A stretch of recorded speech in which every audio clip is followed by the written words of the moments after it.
Welcome to the TC Dojo from Single Sourcing Solutions. The TC Dojo is a technical communications community driven by you. Tell us what you want to learn. You choose the topics and we find the experts. In the dojo session today, we have Janice Summers. Now, our customers here at Single Sourcing Solutions are already familiar with Janice. She is our secret weapon. You'll see what I mean. Janice is happy to answer questions as we go. If you want me to unmute you so you can ask your question to her directly, just put that in with your question. Janice, are you ready? I am ready. Show your screen and here we go. All right, can you see my screen? Perfect. Okay, thanks. Well, welcome everybody to today's talk, and I know that usually you're covering the latest tips and trends in the technical communication industry, but today Liz asked me to come over and talk about something a little different. And to be quite honest, I am so honored and so excited to be here. So, today, the other thing I get to tell you about is a new group that Liz is forming that's based actually on the requests from people like you. It's kind of fun. You know, Liz travels around all over the place doing speaking engagements, and she kept getting requests from people, and they were asking about having a focused, high-value master group that goes above and beyond the technical aspects of the communication profession. So you wanted a place where you could go and talk about business-related issues on a personal level. You know, maybe it's really to get candid advice, just the straight scoop on how to move forward and how to grow yourself or possibly grow and build your business. So some of you are already independents, and maybe you're looking to bounce ideas off of other like-minded individuals. It's hard to do when you're out there all on your own. So having a mastermind group that you can turn to help is critical. Others of you might be thinking about branching out on your own, and still others might be looking simply just to grow your career in the best way possible at your existing company. And there's even another group that's also looking to possibly transition your existing career into what I like to call your after career.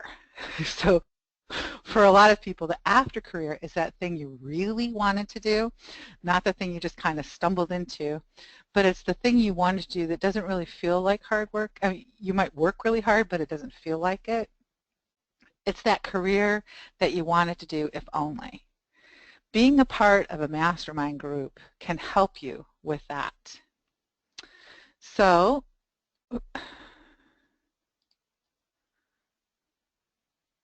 that's what the peer groups are about. That's what a mastermind group is about individual success.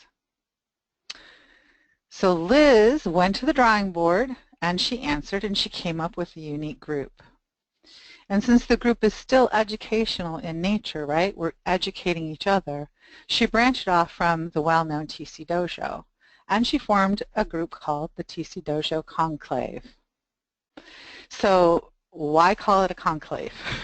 Well, Liz actually, I was honored. She asked me to help her kind of come up with a name, and we were bantering back and forth as we often do. And of course, Dojo Mastermind was already taken. And we tossed around quite a few other words back and forth, some kind of ridiculous and others very complicated and a little lengthy.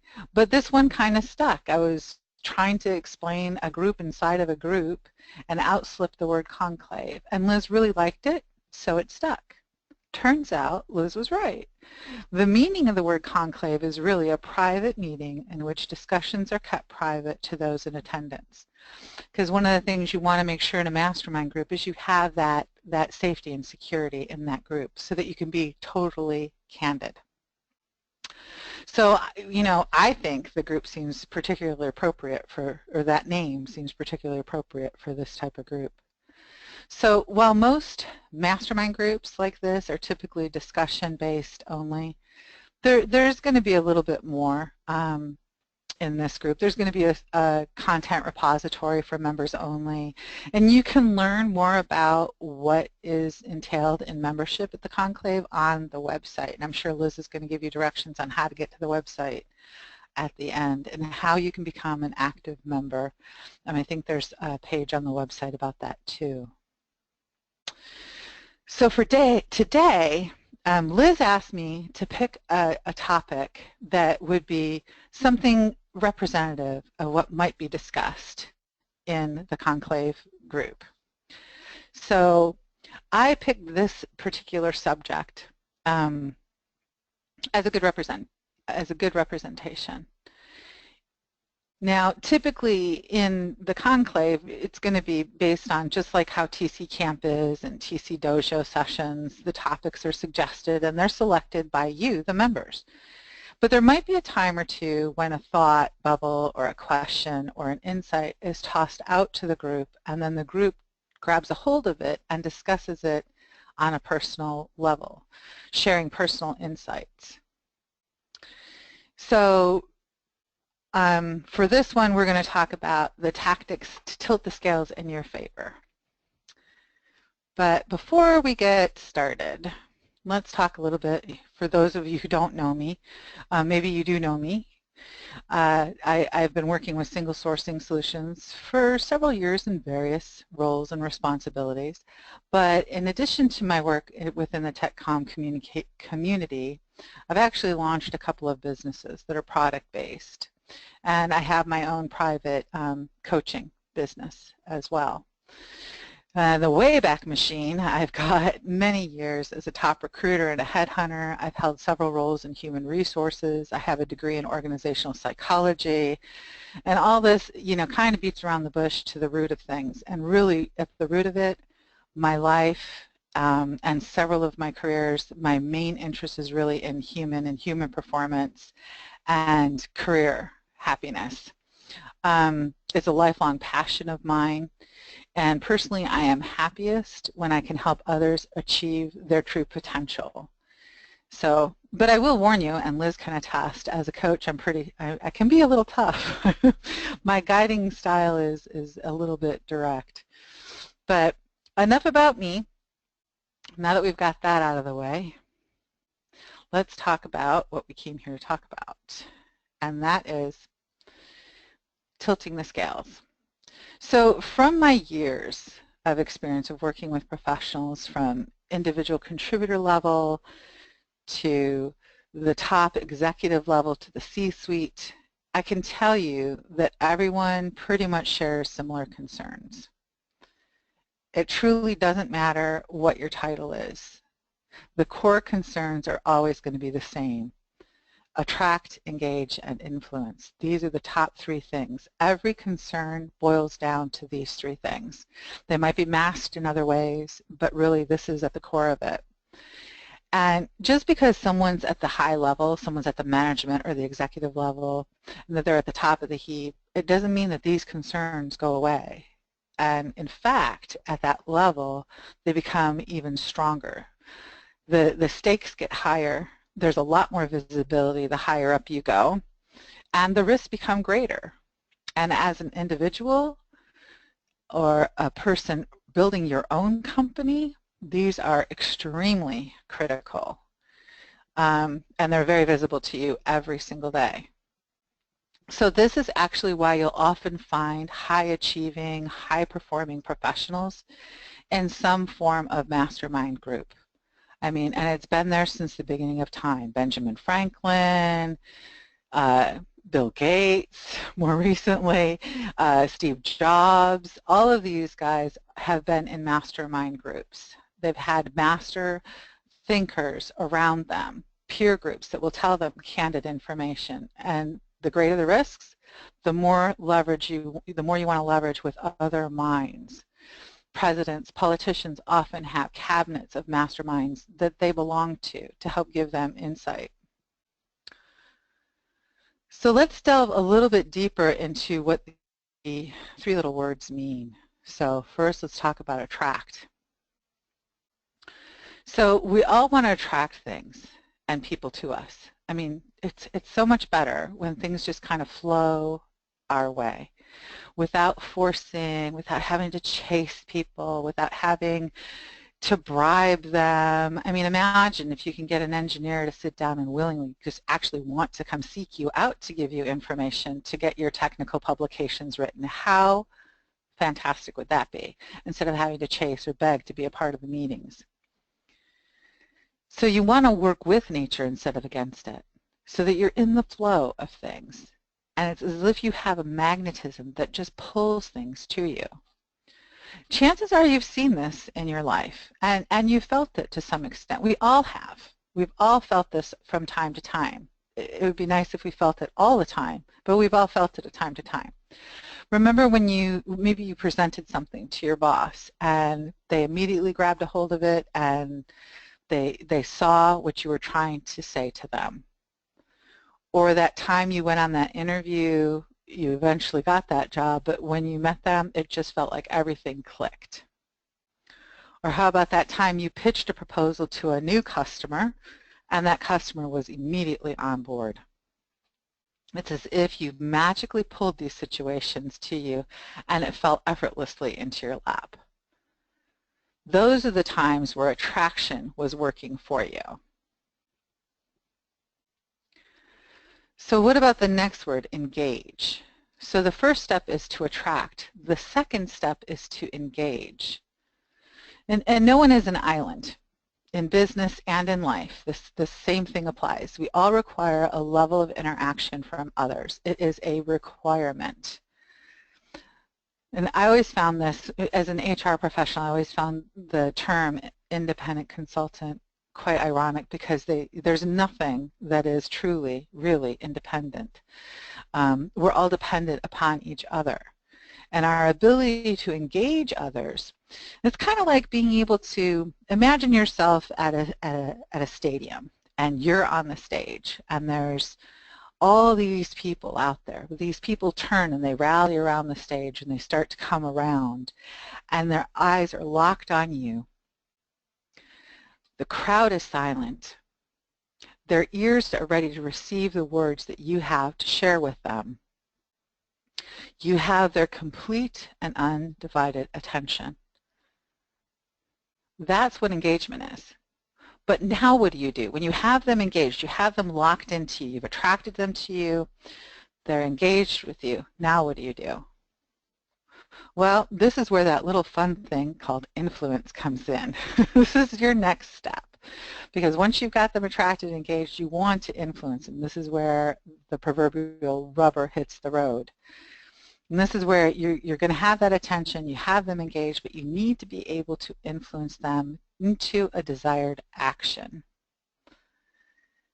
So what if you knew just the right words to say? If your voice had exactly the right language that they wanted to hear, the words that were coming spoke directly to them so that they were so motivated as if the idea were their very own. That would be kind of helpful, I would think. And I would think that that would help tilt the scales in your favor. There is a secret to this, and that secret is to have the correct target, and actually to fire on all three of these things: attract, engage, and influence, to the right audience. Now, there's two tactics that, if you master these two tactics, then you're going to have that right audience, right? You're going to attract those people to come to that stadium. While you're on stage, they're going to turn to you and they're going to be ready to hear your voice and take action based on what you're saying. And those two, there's several tactics. Let me back up a little bit. There are several tactics that you can use, but we only have a limited time today. I only have a few moments with you. So I actually picked my favorite two. These are kind of my passion. They fall in line with my passion. So these are the first two that I like to focus on with people. Now, on the surface, it looks kind of trite. Know who you are and know who you serve. Well, that seems pretty easy, right? Well, not really. And these are these two very important questions are probably some of the most difficult ones you'll ever have to go through. And you might think you've got it, but then you have to keep digging deeper and deeper and deeper. But once you have these become, for your business and for your personal self, for your personal career, it becomes the beacon for you.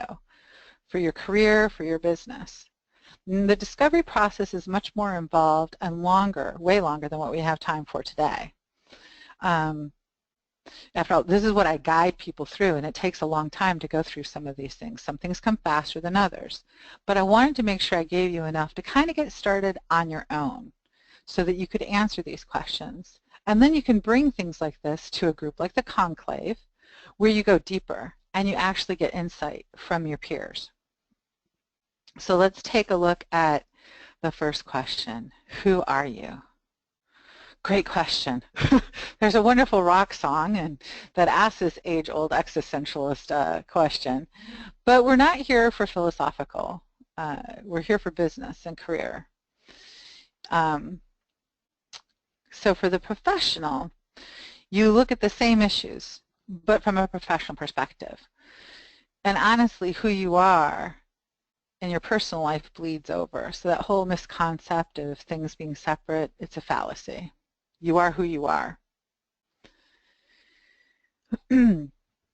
So you dig deeper than the surface trappings. And what I mean by that is you might be a writer or you might be an architect in Tech Comm, but there is so much more to your story. And getting to the center core of that takes time and practice as well as patience. And it requires that you view yourself objectively. So it's kind of like viewing yourself from the inside and from how others might perceive you. And that's not easy for most people. But again, that's when a good mastermind group comes in handy because they'll tell you what they think and they'll tell you what they see. Now, if you have the budget, you could also get a personal coach, but that tends to be a lot more expensive. So this list is really only a fraction of the discovery exercises, but it kind of gives you a good idea of a good place to start and some good questions to ask yourself. And when you've discovered all those core answers, then you really have an understanding of what your unique offer is as a tech writer or as an architect. But the things that make you unique, trust me, your unique offer, your unique service is not that you can write a technical user manual or that you're really good at a particular tool. It really isn't. It lies buried in these questions. So the next one is, who do you serve? And I like this quote. Now this, who do you serve, really can easily become, is it the chicken or the egg? Which one comes first? And there are so many wise philosophers and social activists that have many sage words about this topic of service. One of my favorites is way too long for this slide, but if you send me an email after, I'll gladly send it to you. It's something from Walt Whitman. But we're here for business and not to be a better person, right? So, you know, this question kind of looks philosophical from a person perspective, but really, honestly, who said those things were different? So again, you are who you are 24/7. No matter where you go, there you are. It's true. Your unique talents you take with you everywhere. Your unique audience, defining who you serve, lets you know when you land the right opportunity or opens the gate for you to attract the right one to you. Understanding who you are and who you serve or who you want to serve. These are two of the most critical questions. So you'll know when to walk away, right? And you'll know when to say yes. But the sad truth is so many of us just walk around with blinders on and we miss the mark. And then life seems hard or difficult. I mean, there's a lot of times where, gosh, you know, we try to be something we're not, and it backfires because we end up locked in a contract that's just not right for us and not right for our customers. So we try to be very careful about that as single sourcing solutions. We are unique, and we're upfront about how unique we are. So figure out who you are, who you serve, ask the questions up front. When you ask these questions, really do the work, you're going to find that many of these answers also tie back to who you are as a person. So not only does your professional career fall into alignment, but oftentimes your personal life falls into alignment as well. In addition to these questions, the one that I want to leave you with is, what lights a fire in your belly? What gets you so fired up? So I picked this quote from Mahatma Gandhi, who is one of the most quoted leaders in the 20th century, arguably, beloved by many, and is viewed by a lot of us as a very gentle, compassionate, kind, giving soul. But he was pissed. That's what he finally had enough. He had had enough with social injustice, and he took action, immediate action. So your igniting force isn't always hearts and flowers and candy and happy little butterflies. Sometimes you get pissed.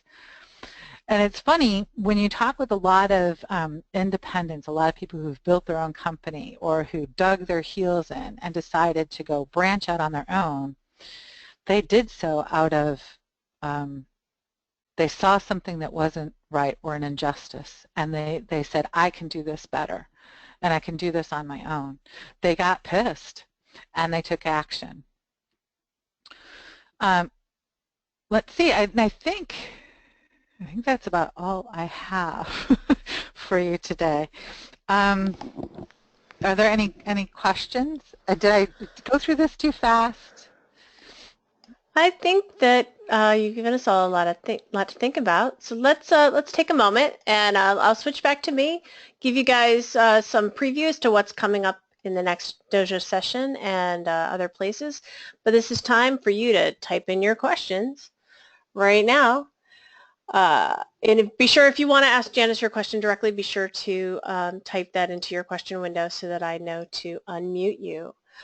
All right, what's coming up?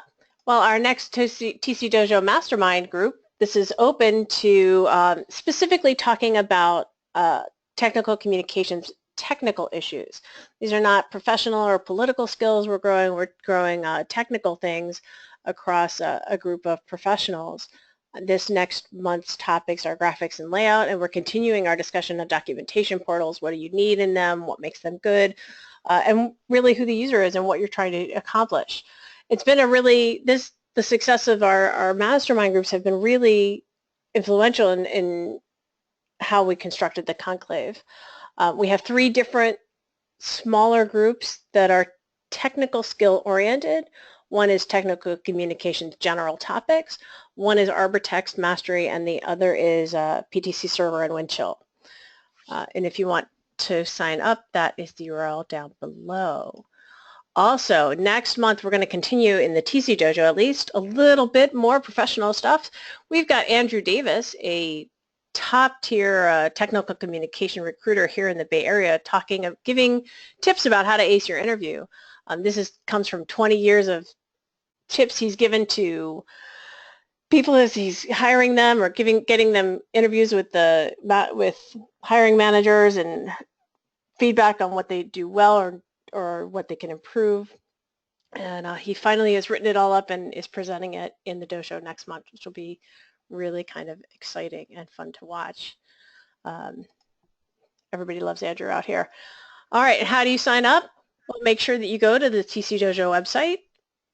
All of the sessions coming up through the end of December are posted. So, you know, if you're not already on the mailing list, this is how you can find out what's coming up. All right, let's see if we have some questions, and we do. I will leave this up here so that you guys can see. Here we go. Here's the first one, Janice.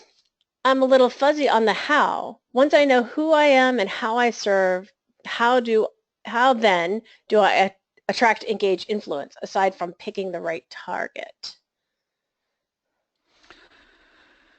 How?